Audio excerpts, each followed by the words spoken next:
Hello everyone, welcome back. In today's video we got another game review video to discuss. We're looking at the games that happened over on Saturday and Sunday. A lot of interesting games happened and we saw a lot of interesting teams win some games. We'll get to all that coming up right now.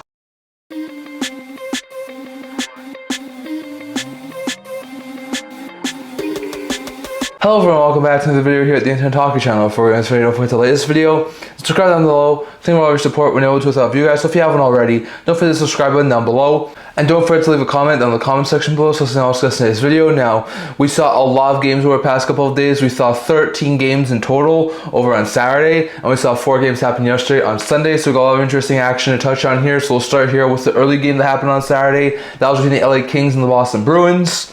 And it was an interesting game. It was close basically the entire game. Kings will open the scoring thanks to Trevor Moore. Bruins were tied up thanks to Elias Lindholm. And then in overtime, which this game went to, David Pastrnak would score the game winner to send the Bruins to a 2-1 overtime victory over the Kings, improving themselves to 2-1-0, dropping the Kings to 1-0-1. So just a note there, very interesting game.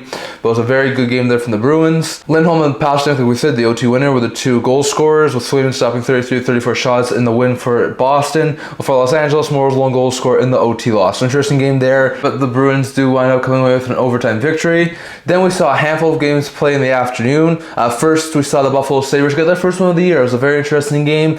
Dominated really from the very start. They did give up the first goal, but I think scored like 4 unanswered goals and wound up coming up with a 5-2 victory over the Florida Panthers. Very good win there as Buffalo was able to improve to 1-3-0, dropping the Panthers to 1-2-0. So very good win there for Buffalo. We saw Tuck have a goal and an assist in that game, with Thompson, Jokiharju, Samuelsson, and Greenway also scoring for Sabres in the win, while Bennett and Schmidt, first as a member of the Panthers, were 2 goal scorers for the Florida Panthers in the loss. So interesting game there, but the Sabres do come away with a massive 5-2 victory over Florida to get themselves out of the winless category. So interesting note there. Then we saw a surprise as the Detroit Red Wings, backed by a fantastic performance from Cam Talbot, would shut out the Nashville Predators 3-0 as they improved to 1-1-0, dropping the Red Wings to 0-2-0. For the Red Wings, Kopp, Comfort, and Larkin were the 3 goal scorers. I think Comfort started off the scoring, Larkin made it 2-0, and Kopp got the empty netter, and then Cam Talbot stopped all 42 shots he faced in the shutout and the victory for the Red Wings. So fantastic game from Talbot. Really good complete game there from Detroit, and they do come away with a 3-zip victory over the Nashville Predators. The Preds lose, and like we said, remain winless. So interesting note there. Then we saw the Toronto Maple Leafs play the Pittsburgh Penguins. It was a really interesting game. The Leafs gave up the first goal, if I'm correct, but then scored a couple goals. Were able to take a 3-1 lead, I think, into the third period. Gave up a late goal in the third period to make it 3-2, but then an empty netter will make it 4-2, and the Leafs will come away with a 4-2 victory to improve to 2-1-0, dropping the Penguins to 1-2-0. So interesting note there. Nylander scored twice. Marner had a goal and an assist. Domi had 2 assists. Nyes also scored for the Toronto Maple Leafs in the win, while Malkin had 2 assists, and Letang and Raquel were 2 goal scorers for the Penguins in the loss. So an interesting game, but the Leafs are able to continue their win streak here and get their second win in a row. And we saw the New Jersey Devils take on the Washington Capitals. A very intriguing game there as the Capitals played their first game of the season, and in this one it was the Devils who came with the victory as New Jersey improved to 3-1-0, the 5-2 victory, while the Caps lose their first game of the year. That was an interesting game that saw the third line be fantastic for the New Jersey Devils, including this goal here from Paul Cotter and welcome to Sportsnet. But the Devils had a really good game there, and that third line was fantastic. Holland and Olsen both had 3 assist nights. Cotter scored twice. Tatar had a goal and an assist, and Mercer and Casey both also scored for the Devils in the win, while Strome and Carlson both had a goal and an assist, and Wilson also scored for the Capitals in the first loss of the season. So an interesting game there. Then we saw Utah in a high scoring affair down the New York Rangers. They were up, I think, 2-1 at one point, 3-2, 4-2, 5-3. It was an interesting back and forth game. Rangers were able to tie it at one point in the third period, but it was the Utah who came away with an overtime winner thanks to this goal here from Clayton Keller. Remember, local score Sportsnet, but Keller had a fantastic night there against the Rangers to help the Utah franchise improve to 3-0-0, dropping the Rangers to 1-0-1 on the season. For the Utah franchise, Keller had 3 points with 2 goals and an assist, including the overtime winner. Hayden had a goal and an assist. Schmaltz had 2 assists, and Stenlund, McBain, Gunther also scored for Utah in the win, while Fox had 3 assists. Panarin scored twice. Cooley had a goal and an assist, and Miller and Schneider both also scored for the Rangers in the OT loss. So interesting note there. But the Rangers still haven't lost in regulation at this point, but they do wind up falling at the hands of the Utah franchise. So interesting note there. Then we saw Dallas Stars come out really strong, scored a couple of goals early on, and were able to hold out and beat the New York Islanders 3-0 as they improved to 2-0-0, while the Islanders dropped to 0-1-1. So an interesting game there. For the Stars, Seguin Seguin scored twice, Martin had 2 assists, and Ben also scored for the Stars in the win, with Andre stopping all 3 for shots he faced in the shutout victory for the Stars, while the Islanders, like we said, remain winless on the season, so an interesting game there. Then we saw Seattle and Minnesota have a back and forth game. Wild led at one point, the Kraken led at one point, Wild will lead another time, then the Kraken scored a late goal to tie it up, and then in the shootout, the Seattle Kraken were able to come away with a 5-4 shootout victory to get their first win of the year and improve to 1-1-0, dropping the Wild, who remain on their point streak to 1-0-1, so interesting note there. Eberle scored twice, McCann had a goal and an assist, Burakovsky had 2 assists, and Cartier also scored in regulation, while Eberle and Bjorkstrand were 2 goal scorers in a shootout for the Kraken. Meanwhile, for the Wild, Kaprizov had 3 points with a goal and 2 assists, Zuccarello and Boldy both had a goal and an assist, Rossi had 2 assists, and Harman also scored, with Zuccarello scoring the lone shootout goal for the Minnesota Wild. So interesting note there, but it was a very interesting game that saw the Kraken win 5-4 in a shootout over the Minnesota Wild. Apologies everyone, this is a day later. I did realize that some of my audio to finish out this video was cut, so I have to redo this. So just to recap, we just finished talking about the Seattle Kraken Minnesota Wild game on Saturday, so we're now going over to the Colorado Avalanche Columbus Blue Jackets game. It was an interesting game. Jackets got off to a really hot start. We're up I think 3-1 at one point. Chase Georgiev, for a second straight game, Georgiev was pulled. The Avalanche then came back, tied at 3, but then the Jackets were able to regain their composure and were able to get a 6-4 victory over the Colorado Avalanche as they got their first win of the year and improved to 1-1-0 on the season. Very good stuff there for the Jackets, while the Avs fell to 0-2-0 on the season. For the Jackets, Monahan, Chinakhov, and Marchenko all had 3 points with a goal and 2 assists, and Fantilli, Kent Johnson, and Werenski also scored for Jackets in the win, while Colton and McKinnon both had a goal and 8 assists. McCarr had 2 assists, and Windmills had also scored for the Avalanche in the loss. So an interesting game there, but the Avalanche do fall at the hands of the Columbus Blue Jackets. Then we also saw the Montreal Canadiens come out, start out really well. I think they were up 2-0 in the first period and wind up winning 4-1 over the Ottawa Senators. Very good, impressive win there for the Canadiens as they improved to 2-1-0, dropping the Senators to 1-1-0. So interesting note there as the Senators suffered their first loss of the season.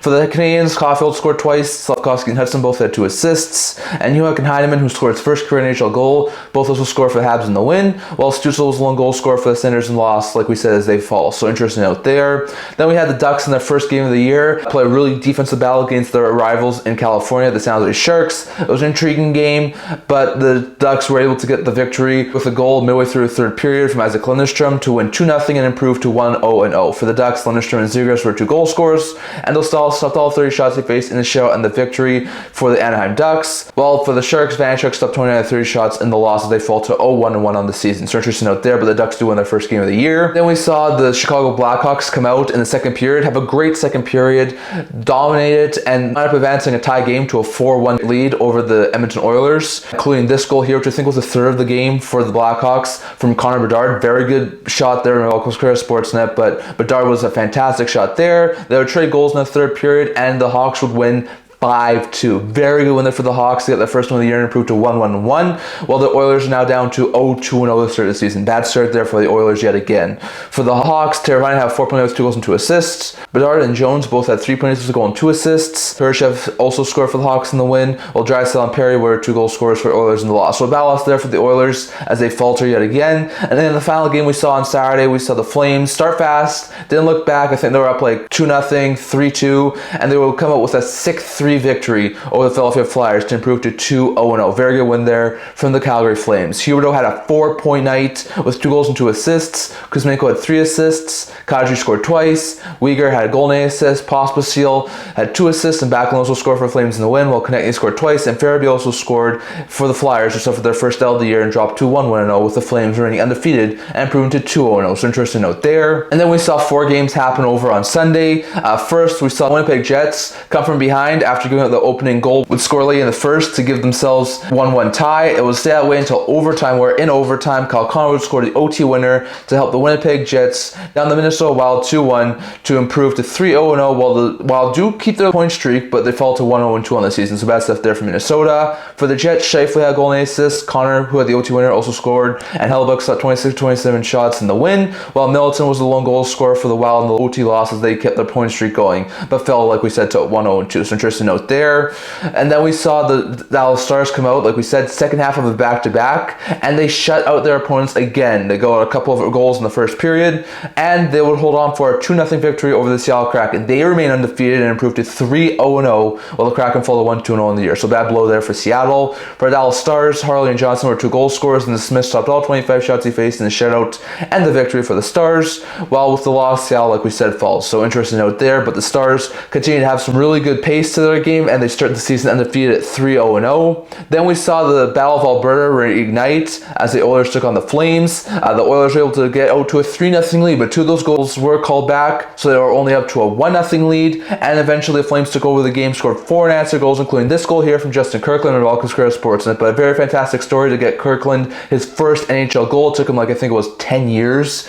to get him to that point, so it's interesting out there for the Flames, but really good stuff there as the Flames were able to do really well and get a 4-1 victory. They remain undefeated, improving to 3-0-0, while the Oilers fall to 0-3-0, and they fall in the standing. So bad stuff there for the Edmonton Oilers as they continue to remain winless. For the Flames, Anderson had 3 points with a goal and 2 assists, and Manthazari and Kirkland, who scores first career NHL goal, also scored for Flames in the win, while Skinner, who scores first as a member of the Oilers, was a lone goal scorer for the Oilers in the loss as they fall to 0-3-0. So bad stuff there for the Edmonton Oilers. And lastly, going over to the Golden Knights and the Ducks. They were open the scoring. Ducks were tied up in the first period. That would be the way it would be until the third period, where Hurdle would score early third period goal to give themselves a 2-1 lead, score later a goal to make it a 3-1 game, and Vegas would hold on to down the Anaheim Ducks 3-1. Ducks fall to 1-1-0 in the year, while the Knights remain undefeated and are now up to 3-0-0. So very interesting stuff there for Vegas. Dorofeev, Hurdle, and Howden were all scored, with Samsonov stopping 22 of 23 shots in the Vegas debut and the win. So interesting game there from Samsonov. And Kolesar also had 2 assists in that game, so interesting note there. While for the Ducks, Terry was the lone goal scorer as they fall in this game. So an interesting game there for the Knights and the Ducks, but it was a very interesting game that saw the Knights come away with the victory on Sunday night. So interesting note there. That's all I'm going to talk about in this video. I'd love to hear your guys' thoughts on the games from over the past couple days down in the comment section below. What do you think about all these games? Are you surprised that the Knights are 3-0-0, the Utah franchise is 3-0, the Flames are 3-0-0? Are you surprised that the Avalanche, Oilers, Predators are winless? Are you surprised by a couple of other things we mentioned? Are you surprised by some teams getting wins? Are you surprised by some teams losing? Definitely. I'd love to hear your thoughts on all that down in the comment section below. That's what I'm talking for today. Until this video, if you like to subscribe down below. Thank you for all your support. We know to you guys. So if you haven't already, don't forget the subscribe button down below. Don't forget to leave a comment down in the comment section below so something I'll discuss in today's video. Also a blog talking about news, rumors, analysis, stuff like that. So check that out. Leave a link down in the description below. And I can't wait to see you guys all for the next video. See you guys soon.